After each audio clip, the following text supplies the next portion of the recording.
For the wicked, I'm bad and I'm blessed. Put it to the test.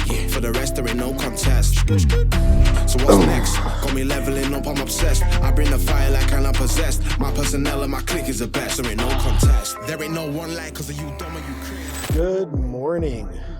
We are sitting at 10 days out from my show now, and welcome back. You know, this is going to be an ongoing series, hopefully continue to put these videos out twice a week, leading into the show and after the show, to give an insight into a day in the life of an online coach who's also pushing himself to achieve the best version of himself possible. So, you know, I'm Paul Omid. I'm the owner of Master Athletic Performance and lead educator of Coaches Corner University. I've been a strength and conditioning coach for over 20 years. I've seen it, I've done it, I've got the scars and the t-shirts to prove it. And here we are. So we're sitting outside Core 24 Gym in Charlotte, North Carolina, about to hit leg day. So this is going to be the last, hard leg day of prep. At this point, we're trying to pull back intensity a little bit. So there won't be any sets taken to absolute failure or beyond failure, focusing on connecting, making sure that we're moving through ranges of motion with full control and getting a good pump, which, based on how flat I am, is going to be pretty challenging. The last few days have been a big challenge. People will talk about the struggles of prep and the fatigue and the hunger, but there are other things that come along with that. Number one is sleep. I've talked about it in my past videos. Sleep for me is a big challenge when I get lean, and last night was probably the worst night of sleep I've had in a long time. I slept 3.5, maybe 4 hours, woke up at 2 a.m. and just started work. It is 7:22 right now, so I've been up since 4. I did 25 minutes of fasted cardio, gonna finish 20 minutes after training. I didn't want to do all of it before training because it's legs. The reason sleep takes a hit is because of cortisol, right? So your body is in that fight or flight state, you're very sympathetically dominant, and essentially cortisol and melatonin switch. One thing that I've done in the past is I've used melatonin with relatively bad results, but I've only used very small dosages. And the recommendation was made to me to megadose melatonin, which I've read studies about. I've seen tremendous results, and having dealt with IBS symptoms in the past, I thought, hey, maybe this is something that I should try. So I started implementing that Thursday. I did 3 days in a row of very high melatonin intake, and my sleep was much improved. The problem is on that third day, on Sunday, I didn't go to the bathroom. And then Monday, I didn't go to the bathroom. And now we're dealing with bloating, we're dealing with gas, we're dealing with indigestion. And it brought back a lot of memories of my first prep where I dealt with that for basically the last 6 weeks, which culminated in a bowel obstruction. After consulting with my coach Jaden and my mentor in the functional health space, Meredith Patchy, there's a few recommendations made. So I've implemented a number of changes, which I'll do a separate video on the digestive protocol that I've implemented. But the main culprit is melatonin. Melatonin can slow gastric emptying, especially at very high dosages. So low food volume, lower fiber than I'm used to because I'm just not eating as much food. And we pulled out all of the fats from the diet along with my second serving of fruit. So essentially what happened was my gastric emptying just slowed way down. Now, we made some dietary changes. I swapped some of my carbohydrates from rice back to berries to get some more fiber. I've increased my serving size of flax in my parfait bowl that I have twice a day to get a little bit more soluble and insoluble fiber in there. And with the berries, we're going to get a lot of magnesium, potassium, calcium, and electrolytes as well, and minerals. So I'm hoping with that, things will start to pick up. Motility has improved a little bit with the digestive protocol. This morning, I wanted to test something to make sure that if show day came around and I was running into issues, we had a plan. So this morning I did take a suppository. I know that sounds weird to talk about on a YouTube video, but it's part of bodybuilding, right? If you want to have a small waist, you don't want to be bloated, you want to make sure that you're able to go to the bathroom. So I was thinking that, okay, if I'm having digestive issues on show day, what can I do? Will a suppository work? And it does. So I've been able to go to the bathroom a couple of times before training today, and that is a major success. So gonna kind of have to roll with the sleep without the melatonin in there. Was helping a great deal, but you know, you got to take the good with the bad, and unfortunately the bad is too much for me. We are going to get this training session in. I'll walk you through it. I haven't done a review of this leg day. This is my primary quad day of the week. We do a few different things that I'll run through, like blood flow restriction. We do a little bit of loaded stretching, and you know, the main movements of the session are going to remain relatively unchanged, but we're going to pull back volume, and I'll explain why. So then after that, we're actually going to go to meet with my posing coach, Jason Vittrit, and we're going to run through some posing, which I'll set up the camera. You guys can see what posing practice looks like for me, how I'm looking this far out, and hopefully I don't look like shit. We'll catch you in a few minutes. Going to get my warm up in and get started.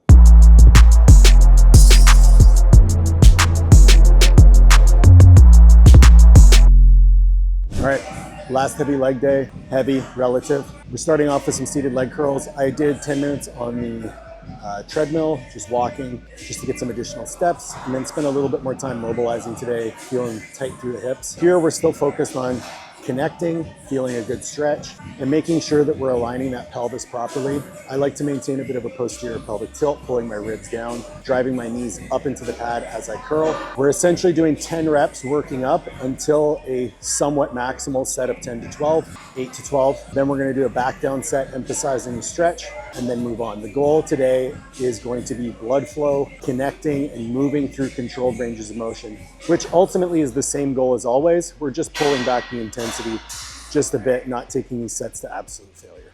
Not bad. Just down about 15 pounds from my top set last week, but same amount of reps. I'm okay with that. Trying to connect as best I can. One of the challenges when you're running into fatigue, flat muscles, meaning your muscles lack glycogen, is it's really tough to connect. It's really tough to find that maximal contraction.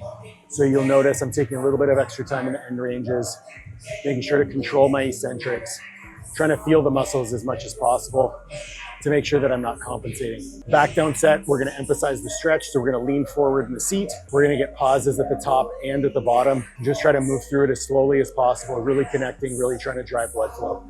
All right, similar framework to last leg day, where we do hamstrings first and then superset calves with the second movement. So today we're doing a seated calf raise. I really like this machine. It lets you get a really great stretch. Whenever you're training calves, you want to emphasize the stretch position. So we're going to do 5-second holds at the bottom every rep, and we're going to go to complete failure. It's calves, so I can push it as hard as I want. It's not going to impact my recovery. And we're going to go until we literally can't move out of the bottom, and then we're supersetting this with leg extensions.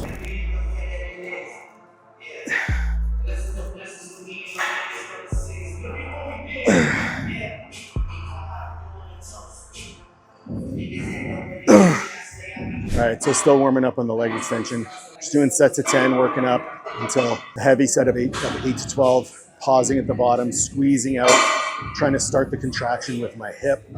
I'll start using the seatbelt now. Messed up recording the top set, but same weight as last week, just pulled back 2 reps. Going to keep the weight the same, remove the tempo, and just get a little bit more fluid with the contractions. Make sure there's a ton of blood in the quads before we get into pendulum squats. There's 2 working sets on the hamstring, 2 working sets on the quad. We did 3 working sets on the calves, and then it's just 1 working set on the pendulum before we move into the next movement. So far, I'd love to tell you that I feel great, but I don't. I don't feel particularly strong. I'm not connecting with the muscle well, but that's the nature of the beast.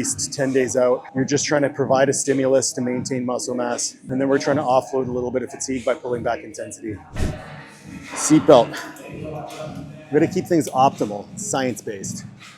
Nothing says I'm a man of science like wearing a seatbelt on a leg extension. So, gonna try and match 10 reps, no tempo on this set, same weight. A little more fluid, prepare the tendons to absorb force in the pendulum squat.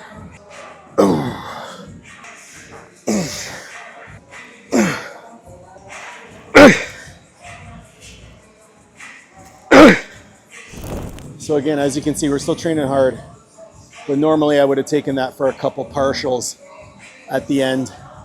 It's just not the time right now. I fucking love these new tech pieces. They feel amazing, they're super adjustable, and they're very, very smooth.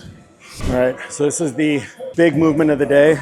We got one more squat pattern after this, but it's a little bit less stressful, a little bit less scary. Pendulum tends to be the hardest for me to mentally engage because it's so scary. There's no safety. My best on here is gonna be 3.5 plates for 12 or 11. 3.5 plates for 11. So we're gonna try pull back a couple reps. We'll go 3.5 plates, see if we can get 8 or 9 with a comfortable RIR, meaning the rep is hard, but we're not pushing to failure. And depending on how that feels, I may take another set, but most likely I'll just cut it at 1. Just trying to be smart.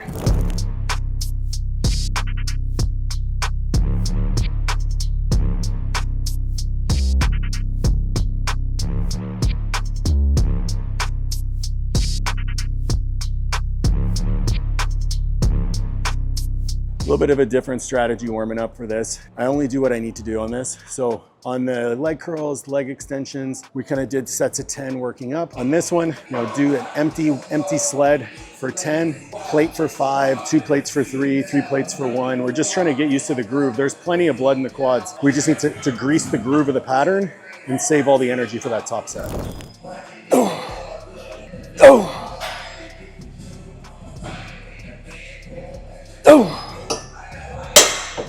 This feels heavy. Notice I'm pausing every rep. That's gonna be a trend on this. Killing all my momentum, making sure that I'm squeezing out of the bottom with my quads, getting as much depth as possible. This movement is fantastic for me, for my mobility. It's also a pain-free pattern after my surgery. It's one that's been a staple for the last year. Served me well. Hilarious part about dieting. So when I was competing in powerlifting, my belt was like this. And now it's too big for me. Even on the tightest setting, it's still a little too loose. All right, last warm-up set.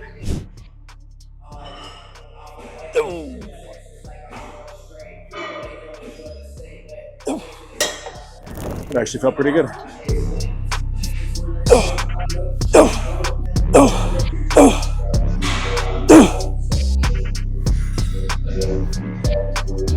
One more.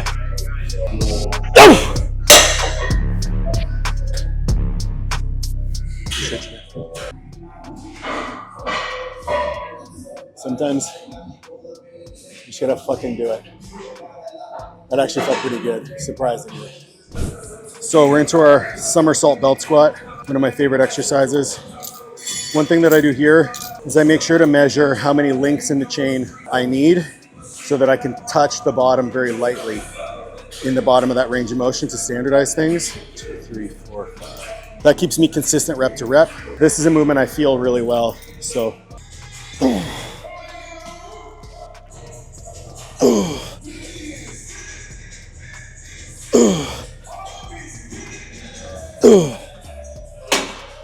So emphasis on this movement. We're trying to keep the hips as far back as possible, and then we're just driving the knees forward in the bottom and then kicking them back as we get in. Light touch, pause on the ground. My best here is 10 plates for 11. So I'll go up to 10 plates, try to hit 8 or 9.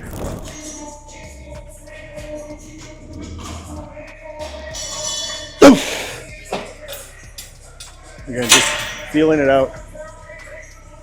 We're plenty warm. All right, last warm up. 8 plates.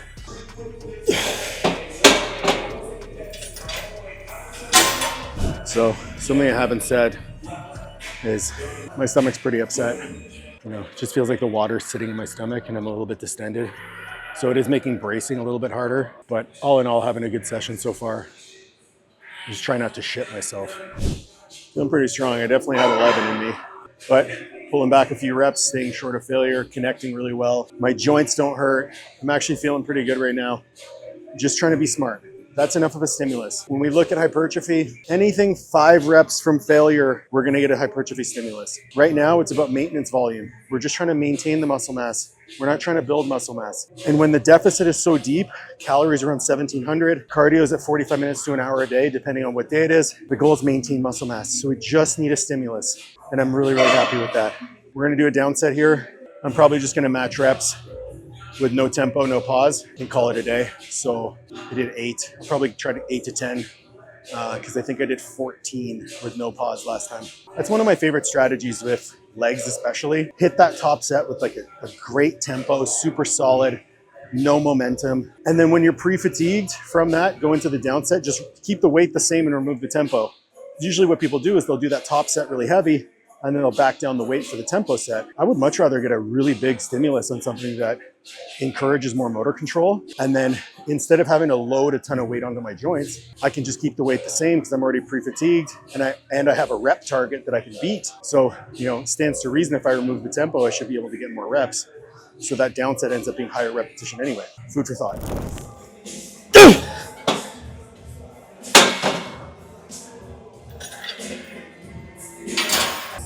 I died really quickly there. But match reps were good.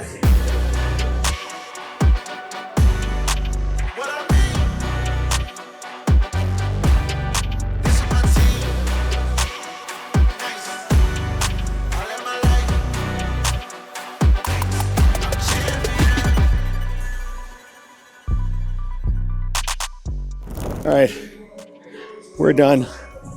So that was a little blood flow restriction circuit that I've been finishing all my quad days with. Essentially, since I was back to training, it's evolved over time and now it's actually regressed. So started off as just blood flow restriction walking lunges because the blood flow restriction allowed me to get into deeper ranges of motion when my tendons were still really tight, and I kept it in and just progressed it. So it went from walking lunges only into walking lunges with a loaded quad stretch, as you saw, into walking lunges, into sissy squats, and then into the loaded stretch. I increased reps all the way up to, 15 lunges, 15 sissy squats, 30-second stretch, from 3 sets to 4 sets of that. And then over the course of prep, it's just kind of tapered down. I'm literally just doing it for blood flow, just doing it for a little bit of restorative work and making sure that I can get into those end ranges because I still deal with some quad tendon stiffness. Above my kneecaps get very stiff.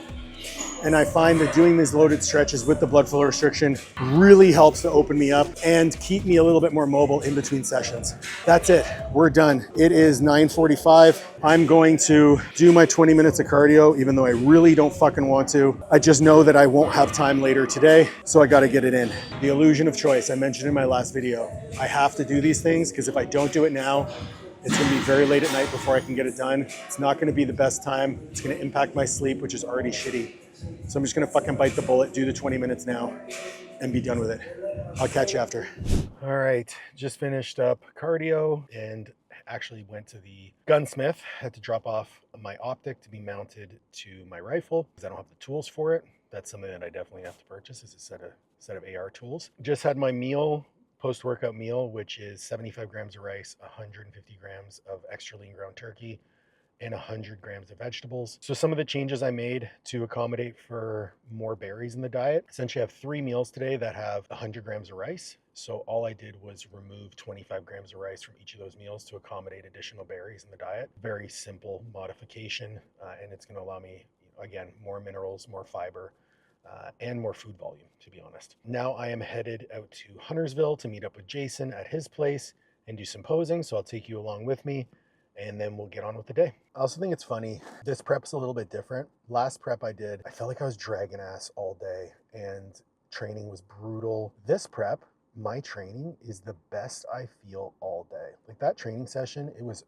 hard, but it was really productive, really good. I left feeling better than I walked in. Cardio flew by. And so I'm hoping that I have some time today to take a nap and my energy levels can kind of come back a little bit, especially with that short night of sleep. But my training has been fucking awesome. And I think it's because the diet's been a lot more progressive than it was last time, and doing a few different things supplementation wise that I think it made a huge difference. So maybe that's another video that I can make, the supplements I took, peptides, PEDs, that sort of thing. Go into detail on that in another video. All right, off to pose. So we're here at Jason's place with Samson, who you'll meet. We're just gonna run through posing. Posing for me is the hardest part of bodybuilding. And I found Jason a couple weeks ago. It's been fantastic learning from him. He's an IFBB pro. Do you want to tell him a little bit about yourself? Yeah, so I'm a Class Physique IFBB pro. I got my pro card back in 2023. I've been competing for, I've only done 3 shows so far. I was kind of. You turned pro in 3 shows? 3 shows. That's fucking sick, man. I did a regional, took a year off, did a regional, took a year off, and then I just hopped right into the national show. Fuck yeah. Got the pro card done, all excited, pumped up, putting on size, getting ready to grow, and then at the gym, of course, stupidly under the bench, and ripped the pec, and then I'm about 10-ish months post-surgery now. So yeah, trying to Starting to grow again. Starting to grow again a little bit, and shooting to get back on stage 2026, 2027, somewhere in there. You know, I'm not trying to rush it. Whenever it's the time is right, we'll get up there and go. But now it's just grow time and hell yeah, getting to live through you guys. So. Stomach has come down quite a bit actually since this morning. Feeling a little bit better as things are starting to move. Training went well, like you guys saw, and yeah, we're just going to run through some posing, and you can see what the process is.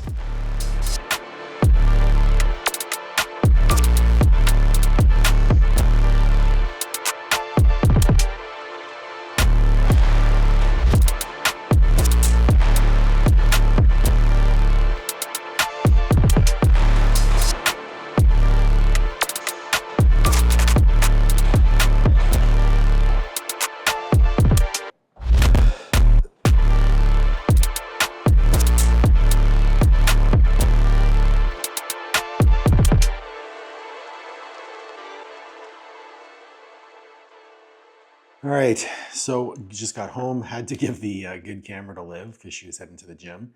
So we're finishing up on the iPhone. Posing went great. I feel like I'm making some really big improvements. Even with the stomach, I felt like it was still better controlled. Midsection just looks a bit thicker right now because there's still some inflammation there, but that's gonna come down. I actually just had a nap. So I just had a nap and a shower, and my body weight is only a pound up from when I woke up. So tomorrow's gonna be a really light day. What I wanna talk about is, to finish up kind of the theme of today. When I was in the car talking about, enduring hardships and pushing through in the goal of becoming the best version of yourself, even though overtly I feel terrible, right? I'm not sleeping well, digestion isn't great.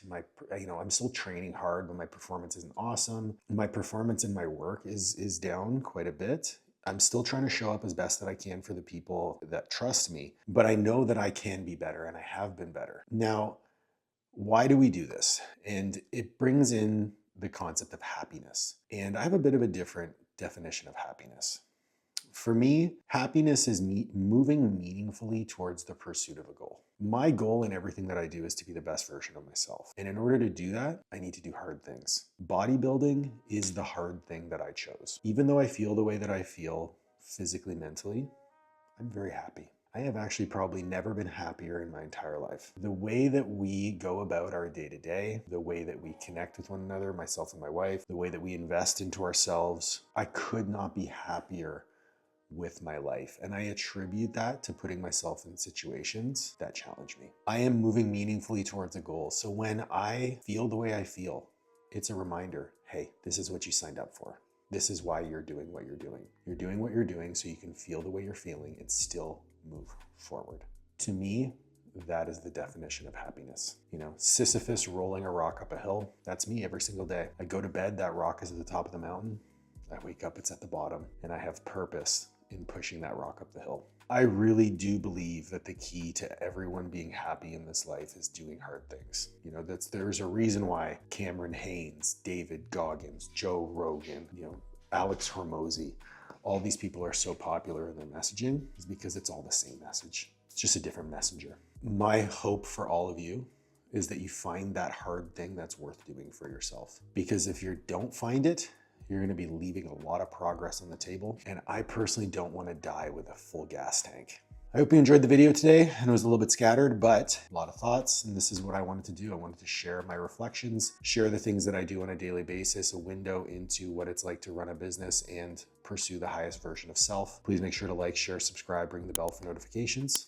And let me know in the comments what you want to see next. I already have planned to do a digestive video and a supplement rundown.